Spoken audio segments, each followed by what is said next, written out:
Hi friends, बैल पोळ्याच्या तुम्हा सर्वांना खूप खूप शुभेच्छा.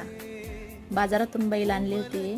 आपल्या इथं तर रिअल बैल तर येऊ शकत नाही, त्यामुळे बाजारातून आणले.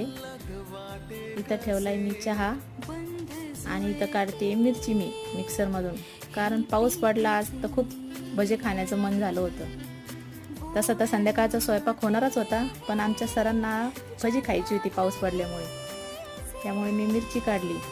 आणि चहा तर या कारणाने असतो, त्याशिवाय चहा घेतल्याशिवाय तर गाडी स्टार्ट होतच नाही, त्यामुळे चहा घ्यावाच लागतो. जसं की म्हणता ना, गाडीत पेट्रोल टाकल्याशिवाय गाडी चालू शकत नाही, तसं आमच्या बायकांचं असतं, चहा घेतल्याशिवाय आम्ही काही कामाला लागत नाही. त्यानंतर भजी तयार केली मी. भजी खाल्लीत सर्वांनी. भजी खाल्ल्याच्या नंतर संध्याकाळी स्वयंपाक केला मी. स्वयंपाकाच्या नंतर बैलांची पूजा वगैरे केली मी इथे.